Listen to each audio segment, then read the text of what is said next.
문재인 대통령이 오늘 국회에서 취임 이후 네 번째로 시정연설을 했습니다. 문 대통령은 엄중한 경제 상황을 감안하면 적극적인 재정의 역할이 필요하다면서 예산안 처리에 국회에 협조를 요청했습니다. 이낙연 국무총리가 일왕 즉위식 참석을 위해서 2박 3일 일정으로 오늘 일본으로 출국했습니다. 이 총리는 오늘 오후 일왕 즉위식에 참석하고 모레는 아베 일본 총리와 만나서 문재인 대통령의 친서를 전달할 예정입니다. 지난달 생산자 물가지수가 지난해보다 0.7% 하락해 3년 만에 가장 큰 낙폭을 기록했습니다. 시차를 두고 소비자 물가에 반영되기 때문에 저물가에 대한 우려가 커지고 있습니다. 민간택지 아파트에도 분양가 상한제를 적용하는 주택법 시행령 개정안이 오늘 오전에 국무회의를 통과했습니다.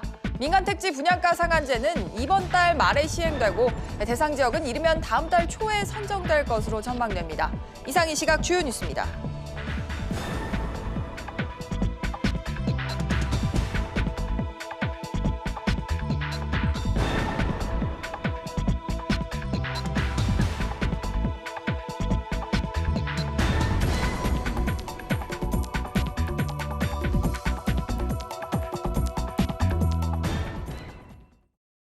시청자 여러분 안녕하십니까? 백브리핑 시시각각 시작합니다.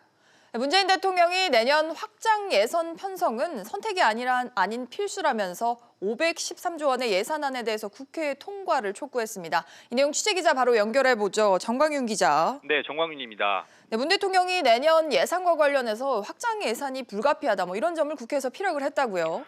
네, 문재인 대통령은 취임 후 네 번째로 가진 국회 시정연설에서 내년도 확장 예산은 선택이 아닌 필수라고 강조했습니다. 미중 무역 분쟁과 보호무역주의 확산으로 무역 의존도가 높은 우리 경제도 엄중한 상황이라며 재정이 적극적 역할로 경제 활력을 살려야 한다고 말했는데요. 513조에 달하는 정부 예산안대로 해도 내년 국가 채무 비율은 GDP 대비 40%를 넘지 않는다며 한국의 재정 건전성이 세계 최상위 수준이라고 밝혔습니다.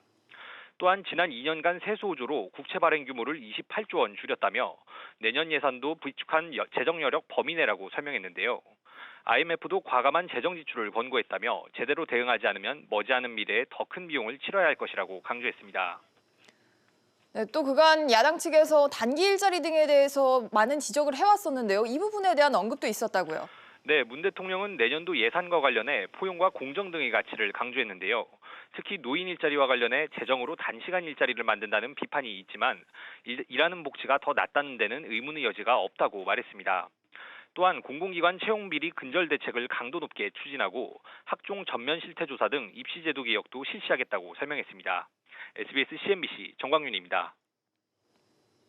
이낙연 국무총리가 오늘 나루히토 일왕 즉위식에 참석하기 위해 출국을 했습니다. 방일 마지막 날에는 아베 총리와 만남이 예정돼 있는데요. 이번 방문으로 경색된 한일 관계를 풀 수 있을지 주목됩니다. 자세한 내용 취재기자 연결해보죠. 이한나 기자. 네, 이한나입니다. 네, 이 총리가 오늘 오전에 출국을 했다고요?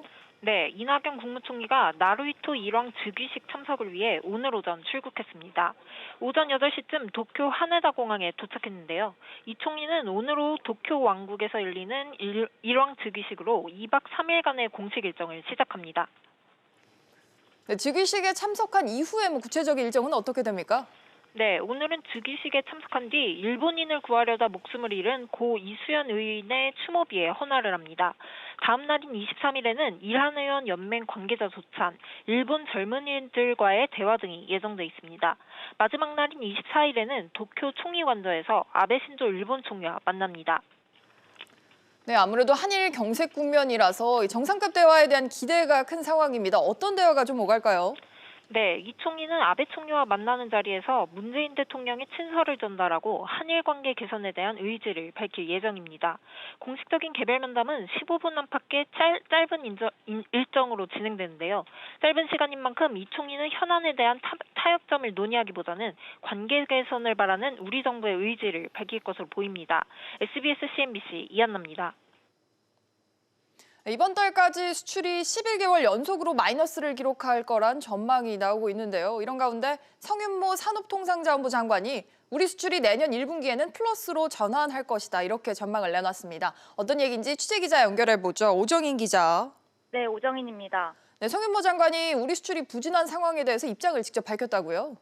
네, 성 장관은 어제 저녁 출입 기자들과의 간담회에서 10월 수출이 특히 좋지 않다며 개인적으로는 10월이 올해 최대 고비가 아닐까 싶다고 전했습니다. 우리 수출은 지난 12월부터 10개월 연속 마이너스를 기록해 왔는데요. 관세청에 따르면 이번 달 1일부터 20일까지 수출은 268억 달러로 1년 전보다 19.5% 감소했습니다. 11개월 연속 감소가 유력한 상황입니다. 네, 그러면 이 수출이 언제쯤이나 좀 회복이 될까요? 네, 성 장관은 우리 수출은 11월과 12월 조금 나아진 추세를 보여줄 것이라며 내년 1분기에 반등될 것으로 예상한다고 밝혔습니다. 성 장관은 반도체 등 우리 수출 품목의 회복 가능성을 높은 것으로 판단했는데요. 그러면서 2차 전지와 바이오, 소비재 부분 성장률이 올라가고 있다고 밝혔습니다. 네, 성 장관이 또 한일 갈등 문제에 대해서도 언급을 했다고요? 네, 성 장관은 한일 갈등을 위기가 아닌 기회로 삼겠다고 말했습니다. 관련 기업 육성과 예산 확보 등 관련 대책을 차질 없이 시행하겠다는 의지를 밝히면서 한일 장기전의 승자는 한국이라고 강조했습니다. SBS CNBC 오정인입니다. 지난달 생산자 물가지수가 지난해 9월과 비교해서 떨어졌습니다. 생산자 물가지수는 지난 7월부터 벌써 석 달 연속으로 하락하는 추세인데요. 이 내용도 취재기자 연결해보죠. 류정훈 기자. 3년 만에 가장 하락률이 컸는데요. 구체적으로 어떤 부분에서 크게 떨어졌습니까? 네, 9월 생산자 물가지수는 103.84로 지난해 같은 달보다 0.7% 하락했습니다. 지난달 생산자 물가지수는 농산물과 축산물에서 낙폭이 두드러졌습니다. 지난해 폭염으로 농축산물 가격이 급등했던 데에 따른 기저효과인데요. 농산물과 축산물은 각각 지난해보다 12.8%와 4.2% 하락했습니다. 국제유가도 1년 전보다 하락하면서 석탄 및 석유 제품 물가도 12.3% 내렸습니다. 국제유가에 영향을 많이 받는 화학제품은 4.9%로 큰 폭 하락했고 경유와 휘발유도 각각 10.3%, 14.2% 감소하면서 낙폭을 키웠습니다. 반도체 하락세는 여전해 D램 생산자 물가는 1년 전에 비해 48.4% 하락했습니다. 생산자 물가는 사실 소비자 물가와 연동되기 때문에 우리가 주목을 해서 보는 지표이기도 한데요. 이 생산자 물가 하락세가 더 지속될 수도 있다, 이런 전망도 나온다고요. 네, 그렇습니다. 도매 물가인 생산자 물가는 시차를 두고 소비자 물가에 반영되기 때문인데요. 한은이 발표한 생산자 물가는 7월 마이너스 0.3%, 8월 마이너스 0.6%, 9월 마이너스 1.1%를 기록했습니다. 9월에 이어 10월에도 물가 하락세가 이어질 것으로 보이면서 디플레이션 우려도 계속될 것으로 보입니다. SBS CNBC 류정훈입니다.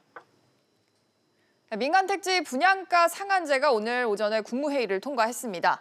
이르면 다음 달 초에 상한제 적용 지역이 결정될 것으로 보이는데요. 오전에 열린 국무회의에서는 퇴직금 중간정산 제한과 또 온실가스 감축 계획도 의결이 됐다고 합니다. 취재기자 연결해보죠. 김한진 기자. 네, 김한진입니다. 네, 분양가 상한제가 이제 통과가 됐습니다. 시행은 언제부터 되는 겁니까? 네, 일단 분양가 상한제 적용 기준을 담은 주택법 시행령 개정안이 오전에 국무회의를 통과했습니다. 개정안은 상한제 적용 요건을 기존 3개월간 주택가격 상승률이 물가 상승률의 2배를 넘는 지역에서 투기과열지구로 지정된 지역으로 확대하는 내용을 담고 있습니다. 개정안은 또 상한제 효력이 생기는 시점을 최초 입주자 모집 승인 단계로 변경하고 또 수도권 지역 상한제 적용 주택의 전매 제한 기간도 최대 10년으로 늘렸습니다. 이번 개정안은 대통령 재가와 관보 게재를 거쳐 이달 말 공포 그리고 시행될 전망입니다. 적용 지역은 외부 전문가들로 이루어진 주거정책심의위원회를 거쳐 이르면 다음 달 초 발표될 것으로 보입니다. 그렇군요. 국무회의에서 나온 의결된 다른 내용들도 한번 짚어보죠. 퇴직금 중간정산이 까다로워졌다고요? 그렇습니다. 기존에는 6개월 이상 요양하는 경우 그 비용을 금액과 상관없이 퇴직급여 중간정산으로 치를 수가 있었는데요. 이 제도가 무분별하게 사용되면서 노후소득 재원이 바닥날 수 있다는 우려가 끊이지 않았습니다. 이에 따라 앞으로는 1년치 임금의 8분의 1이 넘는 의료비를 부담하는 경우에만 중간정산을 할 수 있도록 했습니다. 다만 문제는 의료비 부담이 생겨도 퇴직금 중간정산을 할 수가 없어서 곤란을 겪을 수 있다는 점인데요. 이런 경우를 위해 고용노동부는 저소득 노동자에게 저금리로 요양비용을 빌려주는 제도를 활성화한다는 계획입니다. 네, 그런가 하면 온실가스 배출을 줄이는 계획도 이번 국무회의에서 확정이 됐습니다. 네, 정부는 오는 2030년까지 온실가스 배출량을 5억 3,600만 톤으로 줄이는 제2차 기후변화 대응 기본계획을 심의 확정했습니다. 이는 지난 2017년 배출량보다 24% 줄어든 규모인데요. 정부는 전력과 열, 산업, 건물, 그리고 수송 등 총 8개 부문에서 온실가스 감축을 추진합니다. 내년까지 전기차 300만 대, 수소차 80만 대 등 저공해차 보급을 늘리는 내용이 포함이 됐고, 또 배출권 거래제를 통해 온실가스 배출 기업 책임을 강화하는 것과 함께 매년 부처별 온실가스 감축 실적도 외부에 공개하기로 했습니다. SBS CNBC 김한진입니다. 상반기에 분양된 오피스텔의 76%가 청약 미달이었던 것으로 나타났습니다. 상가정보연구소에 따르면 지난 상반기 전국에서 분양된 오피스텔 42곳 가운데 76.2%인 32곳이 청약 미달을 기록했습니다. 청약이 마감된 오피스텔은 경기도가 12곳 중 3곳, 인천은 6곳 중 1곳 등 총 4곳에 그쳤고 서울에서 분양된 오피스텔 5곳 중 청약 내 마감된 곳은 단 1곳도 없었습니다. 총 사업비 7조 원 규모의 한남 3구역 재개발 사업권을 두고 벌써부터 잡음이 커지고 있다고 합니다. 수주전에 뛰어든 건설사들이 지킬 수 없는 약속을 하면서 국토부가 특별 점검에 나서기로 했다고 하는데요. 취재기자 연결해보죠. 황인표 기자. 네, 황인표입니다. 네, 지난주에 시공사 입찰이 마감이 됐습니다. 국토부가 그런데 벌써 조사에 나선다고요? 그렇습니다. 총 5,800세대 규모의 이 아파트가 들어서게 되는 한남 3구역엔 현대건설과 GS건설, 대림산업 등 3개 건설사가 지난 18일 시공사 입찰에 뛰어들었습니다. 그런데 지킬 수 없는 약속을 한 게 부메랑이 됐습니다.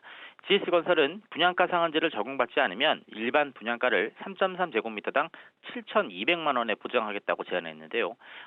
상한제를 적용받지 않더라도 주택도시보증공사의 분양가 통제를 받게 되고 또 분양가가 4천만 원대로 가장 높은 강남권보다도 훨씬 더 높은 가격이라서 비현실적이라는 얘기가 나오고 있습니다. 대림산업은 임대주택을 대림산업 자회사가 인수해 나중에 팔겠다며 이른바 임대주택 제로 방안을 약속했는데 이것도 지킬 수 없는 약속입니다. 임대주택은 전부 서울시에 매각해야 하기 때문입니다. 현대건설은 이주비 무이자 지원을 약속했는데 이것도 법을 어긴 겁니다. 국토부 관계자는 수주전 과열로 건설사들이 법에서 금지한 조건을 제안하고 있다며 내용이 파악되는 대로 법률 검토를 거쳐 필요한 조처를 하겠다고 밝혔습니다. 네, 말 그대로 공수표를 좀 남발한 내용이 보이는데요. 한편 김현미 국토부 장관이 다음 주에 1, 2기 신도시 교통대책을 내놓겠다고 또 밝혔어요. 네, 어제 국정감사에서 나온 말인데요. 이달 말쯤에 대도시 광역교통위원회를 만들어서 전체적인 대책 구상안을 발표할 계획이라고 말했습니다. 김 장관은 2기 신도시의 경우 지구가 지정된 지 10년이 훨씬 넘었는데 지난 정부에서 10년 넘게 아무것도 하지 않고 여태 버틴 것에 대해 유감을 표한다고 덧붙였습니다.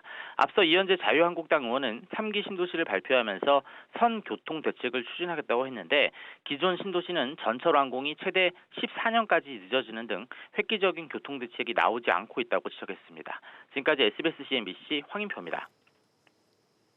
조성욱 공정거래위원장이 취임 후에 처음으로 대기업 총수들과 오전에 만남을 가졌습니다. 어떤 얘기가 나왔는지 취재기자 연결해서 알아보겠습니다. 엄하은 기자.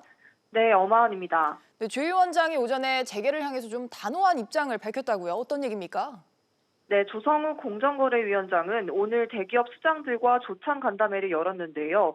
현장은 현대그룹 회장과 윤부근 삼성전자 부회장 등 재계 주요 인사 300여 명이 참석했습니다. 조 위원장은 이 자리에서 대기업들의 일감 몰아주기와 부당 지원 행위 등을 지적했는데요.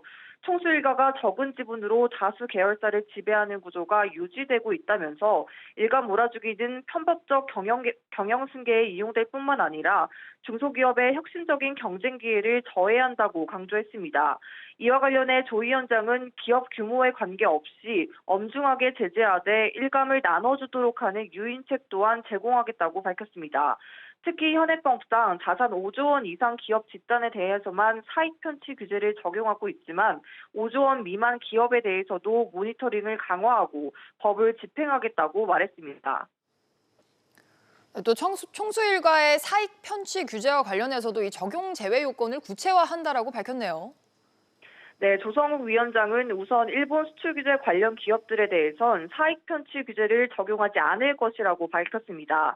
일본의 수출 규제로 발생한 긴급한 상황에서 계열사와 진행하는 소재 부품 장비 사업에 대한 거래는 부당한 내부 거래라고 제재하진 않겠다는 건데요.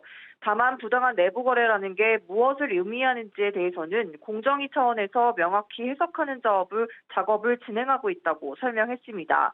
조 위원장은 또 기울어진 운동장을 평평하게 만드는 것이 공정경제라면서 공정경제는 혁신을 하기 위한 최소한의 인프라라고 강조했습니다. SBS CNBC 엄하은입니다. 정부가 수소 자동차 육성을 위한 인프라 구축 계획을 발표했습니다. 3년 안에 주요 도시에서는 수소 충전소까지 30분 안에 갈 수 있도록 한다는 계획입니다. 취재기자 연결해보죠. 김현우 기자. 네, 김현우입니다. 네, 정부의 수소 충전소 인프라 구축 계획 구체적으로 전해 주시죠. 네, 정부는 현재 31곳인 수소 충전소를 3년 안에 310곳으로 늘리겠다고 발표했습니다. 3년 뒤인 2022년에 수소차가 6만 7천 대까지 늘어날 것으로 전망했는데요. 충전소가 10배로 늘어나면 주요 도시에서 수소차 이용자들은 30분 안에 충전소를 갈 수 있을 것으로 예상했습니다. 충전소를 만들 때 지역 수소차 등록 대수와 인구수도 고려할 방침입니다. 또 2030년에 660곳, 2040년에 1200곳으로 충전소를 늘려 충전소까지 가는 시간을 15분으로 단축할 계획이라고 밝혔습니다. 네, 김 기자, 그런데 아무래도 수소차의 수요가 적으니까 인프라 구축을 시장 자율에만 맡기긴 어렵지 않나 이런 생각도 듭니다. 네, 그래서 정부는 충전소 설치 비용과 운영비 부담을 낮추는 재정 지원을 검토할 계획입니다. 기존 주유소나 LPG 충전소에서 수소 충전도 가능하게 하는 방안도 추진됩니다. 건설 비용을 낮추기 위해 수소 충전소 부품 국산화를 적극 지원할 방침입니다. 또 수소 공급을 늘리고 수소 생산 기술을 발전시켜 1kg에 8,000원 수준인 수소 가격을 2022년에 6,000원, 2040년에 3,000원으로 낮출 계획입니다. 정부는 수소 충전소의 편의성, 안전성, 경제성을 높이는 후속 조치도 빨리 이행하겠다고 밝혔습니다. SBS CNBC 김현우입니다. 한국GM이 군산 공장의 무급 휴직자 300여 명 전원을 부평 2공장에 복직시키기로 했습니다. 복직과 신차 출시 등을 통해서 실적 부진으로 침체된 회사의 분위기를 전환하겠다 이런 전략인데요. 취재기자 연결해보죠. 권세욱 기자. 네, 권세욱입니다. 네, 한국GM의 군산 공장 무급 휴직자 복직 이건 언제 이루어지는 겁니까? 한국GM노사는 최근 군산 공장 무급 휴직자 300여 명을 다음 달 1일에 복직시키는 데 합의했습니다. 지난해 5월 임단협에서 3년 뒤 복귀 검토에 합의했던 것을 약 1년 반 앞당긴 겁니다. 복직자들은 부평 2공장으로 배치되는데요. 한국GM이 주력 모델인 소형 SUV 트랙스를 부평 1공장에서 2공장으로 옮겨 생산하기로 한 데 따른 겁니다. 현재 부평 2공장 인력으로는 생산량을 맞추기 어려워 복직을 통해 채우기로 했습니다. 또 원활한 생산을 위해 근무 체제도 주간 1교대에서 주야 2교대로 바꿉니다. 네, 또 내년에 실적을 반전시키기 위한 작업도 이어간다고요. 네, 한국GM의 올해 완성차 생산량은 14년 만에 최소치를 기록하며 부진을 이어가고 있습니다. 한국GM은 하반기 트래버스와 콜로라도 출시로 반등을 꾀하고 있는데요. 내년에는 부평 1공장을 통해 요즘 시장에서 인기가 높은 중소형급 SUV 트레일 블레이저를 내놓을 예정입니다. 또 1분기에는 경영위기로 일시 중단된 사무직 등의 진급도 실시할 계획입니다. 한국GM 노사는 이달 초까지 임금 협상을 했지만 합의점을 못 찾았습니다. 임협은 다음 노조 집행부가 이어갈 것으로 보이는데요. 사측이 복직과 신차 생산 계획을 구체화하면서 한국GM 노사의 대화에도 변화가 생길지 주목됩니다. SBS CNBC 권세욱입니다. 라임 자산운용에 대한 금융당국의 검사가 금융권 전반으로 확대되고 있습니다. 일부 증권사에 대한 현장 검사를 진행했던 금융당국이 이번에는 전체 저축은행을 대상으로 라임 자산운용에 대한 펀드 투자와 또 대출 실태에 대한 전수조사에 착수했다고 합니다. 단독 취재한 박규준 기자 전화로 연결하겠습니다. 박규준 기자. 네, 박규준입니다. 네, 우선 금융당국이 라임 운용과 관련해서 저축은행 조사를 한다고요? 네, 금융감독원 저축은행 검사국은 최근 전체 저축은행 79곳을 대상으로 라임 자산 운용에 대한 대출과 펀드 투자 관련 실태 조사에 돌입했습니다. 저축은행이 최근 유동성 위기를 겪고 있는 라임 운용에 대출을 얼마 해줬고 이곳이 굴리는 펀드 상품에 얼마 투자했는지를 들여다보기 위해서입니다. 특히 금감원은 대출보다는 펀드 투자에 그중에서도 이번에 환매 중단된 전환사채 등 메자닌 펀드 관련 투자에 저축은행 자금이 들어갔는지를 중점적으로 확인하고 있습니다. 그런데 저축은행이 라임 운용에 펀드 투자를 했거나 아니면 대출해준 사례들이 잡히는 게 있습니까? 네, 금감원의 실태조사 결과가 나와봐야 정확히 알 수 있겠는데 주로 이 대형사 위주로 이 라임이 굴리는 펀드에 투자한 것으로 드러났습니다. 올 6월 말 기준으로 업계 1위인 이 SBI 저축은행은 이 라임 넵튠 이 사모투자 신탁 이후에 50억 원을 투자했는데 1억 원가량 현재 평가 손실을 보고 있습니다. 이 대부업계 대형사인 웰컴 저축은행은 이 라임 벤처펀드에 50억 원을 투자했습니다. 이 해당 저축은행에 따르면 이 상당 부분은 이 상장 코스닥 기업 주식에 투자가 됐고요. 일부만 전환사채 등 매장인 자산에 투자됐습니다. 금감원은 이번 실태조사 결과에 따라 이 라임 운용에 대한 투자와 대출이 이 향후 저축은행의 부실 요인으로 번지는 것을 우려하고 있습니다. 네, 이런 가운데 은행권에서는 금리 연계 파생 상품 이 DLF를 판매한 하나은행이 금감원의 검사 직전에 자료를 삭제했다. 이런 의혹이 제기가 됐습니다. 네, 맞습니다. 어제 국회 정무위원회의 금감원에 대한 국정감사 자리에서 나왔던 말입니다. 이 자리에서 금감원 은행 담당 임원은 이 지성규 하나은행장 지시로 작성한 DLF 판매 전수조사 자료 2건이 이 금감원이 검사 들어가기 직전인 8월에 삭제됐다고 언급했습니다. 금감원은 자료 삭제를 조직적이고 고의적인 증거 은폐 행위로 규정하고 있는 반면에 하나은행은 이를 전면 부인하고 있는 상황입니다. SBS CNBC 박규준입니다. 국민연금을 30년 넘게 가입한 사람들이 매달 평균 130만 원가량을 연금으로 받고 있는 것으로 집계가 됐습니다. 하지만 대다수 가입자들은 여전히 용돈 연금 수준을 벗어나지 못하고 있는데요. 이 내용도 취재기자 연결해서 자세히 알아보겠습니다. 이광호 기자. 네, 이광호입니다. 네, 우선 30년 이상 국민연금 가입자 수는 얼마로 집계가 됐습니까? 네, 아직 많지는 않습니다. 국민연금공단에 따르면 올해 6월 기준 전체 노령연금 수급자는 390만 명가량인데 이 가운데 30년 이상 가입한 뒤 연금을 받는 사람은 12,000여 명이었습니다. 국민연금 제도가 지난 1988년 도입됐으니까 30년 이상 가입이면 이 제도 시작 때부터 연금을 부어왔던 사람들인데 이들이 현재 받고 있는 평균 연금액은 127만 원에 달했습니다. 20년 이상 가입했을 경우는 평균 93만 원을 받았고 최고 수급액자는 월 210만 8천 원을 받고 있었습니다. 다만 이 정도로 장기 가입한 사람이 아직은 많지 않다 보니까 전체 평균 수급액은 52만 3천 원에 그쳤습니다. 확실히 전체 평균은 아직 노후 최소 생활비에는 못 미치는 수준인데요. 복지부 장관이 어제 단일 개혁안을 준비하겠다고 얘기를 했습니다. 네, 정부는 최근 연기금의 소진을 미루고 수급액을 늘리기 위해서 3가지 국민연금 개편안을 마련해 국회에 제출한 바 있는데요. 어제 열린 국정감사에서 정부가 국민연금 개혁 단일안을 낼 필요가 있다는 지적이 나오자 박능후 복지부 장관은 내부 검토 중이라고 말했습니다. 국민연금 개편에 대한 의견이 워낙 갈리다 보니까 현실적으로 국회에서 논의가 멈춰버린 상황을 감안한 것으로 풀이됩니다. 앞서 경사노위는 지난 8월 현재 9%인 보험료율을 오는 2031년까지 12%로 올리고 소득대체율을 45%로 높이는 방안을 다수안으로 제안했는데 이 안이 정부 단일안으로 채택될 가능성이 높다는 분석입니다. SBS CNBC 이광호입니다. 증시 상황입니다. 현재 국내 증시 상승세입니다. 코스피가 1%가량 오르며 2084포인트까지 올라왔고요. 코스닥 역시 1.25% 상승세입니다. 현재 657포인트 나타내고 있습니다.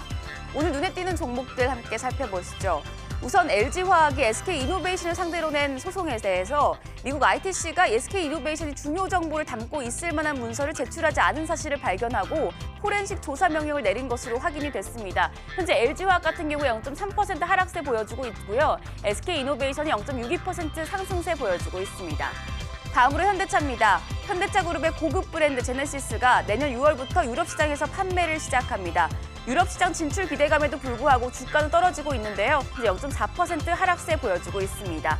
다음으로 애경그룹 보시죠. 제주항공을 보유한 애경그룹이 사모펀드, 스톤브리지 캐피탈과 손을 잡고 아시아나항공 인수를 준비합니다. 애경선은 현재 1%가량 떨어지며 28,400원에 거래가 되고 있고요. 마지막으로 한진중공업입니다.